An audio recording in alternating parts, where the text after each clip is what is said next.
কেউ যদি হায়াত এবং রিজিক বৃদ্ধি করতে চায়, নবীজি বলছে সে যেন মাত্র একটা আমল করে। এই একটা আমল করার কারণে আল্লাহ পাক তার রিজিকের মধ্যেও বরকত দিবে, সম্পদের মধ্যেও বরকত দিবে, হায়াতের মধ্যেও আল্লাহ পাক তাকে বরকত দিবে। বুখারীর বর্ণনায় হযরত আবু হুরায়রা রাদিয়াল্লাহু তাআলা হাদিসটা বর্ণনা করেছেন।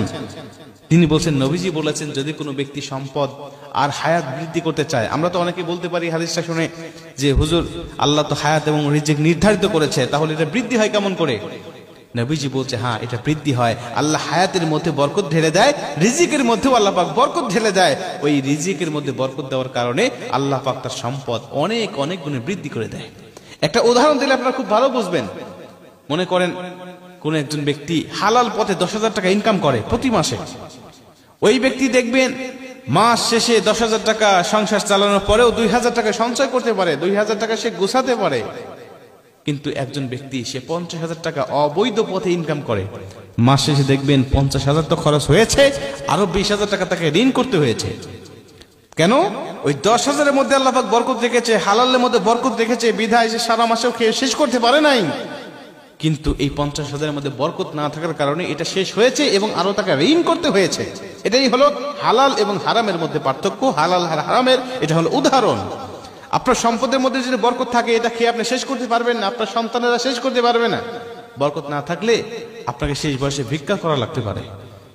হায়াতের মধ্যে যদি বরকত থাকে, এই অল্প হায়াতের মাধ্যমে আপনি আল্লাহকে সন্তুষ্ট করতে পারবেন, এমন কিছু করতে পারবেন যেটার জন্য আপনি জান্নাতে যাওয়ার উপযুক্ত হয়ে গিয়েছেন। কিন্তু হায়াতের মধ্যে বরকত নাই, তাহলে দেখবেন যে এটা আপনি অল্প সময় দুনিয়াতে ছিলেন, কিন্তু যেটুকু সময় ছিলেন এটুকু সময় আল্লাহ পাকের অসন্তুষ্টি নিয়ে আপনি বিচরণ করেছেন। আপনি এমন কিছু করে গিয়েছেন এই হায়াতের জিন্দেগিতে আপনার জন্য জাহান্নাম ওয়াজিব হয়ে গিয়েছে।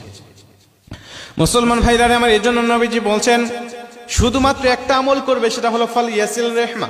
তোমার আত্মীয় সম্পর্ক তুমি ছিন্ন করবে না, আত্মীয়তার সম্পর্ক সর্বসময় রক্ষা করার চেষ্টা করবে। আত্মীয়তার সম্পর্ক রক্ষা করা কাকে বলে? আমার বোন আমার সাথে সম্পর্ক রেখেছে, আমিও তার সাথে সম্পর্ক রেখেছি, এটাকে আত্মীয়তার সম্পর্ক রক্ষা করা বলে না। আত্মীয়তার সম্পর্ক রক্ষা করা ওটাকে বলা হয় আমার বোন আমার সাথে সম্পর্ক রাখতে চায় নাই, আমি আমার বোনের সাথে সম্পর্ক রাখার জন্য আপ্রাণ চেষ্টা করেছি এবং সম্পর্কটাকে আমি টিকিয়ে রেখেছি, এই সম্পর্কটাকে আমি রক্ষা করেছি। নবীজি বলছে এটাকেই সম্পর্ক রক্ষা করা বলা হয়। আর যেই ব্যক্তি আত্মীয়তার সম্পর্ক রক্ষা করে, আমি নবী ওই ব্যক্তিকে নিয়ে একই জান্নাতের মধ্যে থাকব, ওই ব্যক্তিকে নিয়ে আমি নবী একই জান্নাতের মধ্যে থাকব।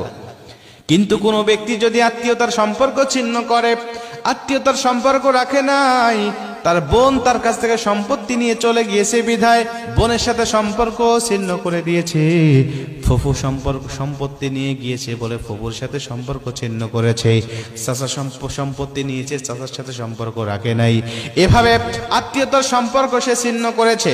নবীজি বলছে যেই ব্যক্তি কারণে অকারণে আত্মীয়তার সম্পর্ক ছিন্ন করতে পারে, লা ইয়াদখুলুল জান্নাহ, আমি নবীজি বলছি ওই ব্যক্তি কখনো জান্নাতে প্রবেশ করতে পারবে না, জান্নাতেই সে প্রবেশ করবে না। রিজিক সংকীর্ণ হয়ে যাবে, হায়াত সংকীর্ণ হয়ে যাবে, দুনিয়াতেও অশান্তির মধ্যে থাকবেন, পরকালেও আল্লাহ আপনাকে অশান্তির মধ্যে রেখে দিবেন, জাহান্নামের মধ্যে রেখে দিবেন। এজন্য হায়াত এবং রিজিক সম্পদ বৃদ্ধি করতে চাইলে আত্মীয়তার সম্পর্ক রক্ষা করার কোনো বিকল্প নাই। আত্মীয়তার সম্পর্ক আমাদেরকে রক্ষা করতে হবে। আল্লাহ হায়াতের মধ্যেও বরকত দিবে, রিজিকের মধ্যেও বরকত দিবে। হযরত আবু হুরায়রা রাদিয়াল্লাহু তাআলা হাদিসটা বর্ণনা করেছেন।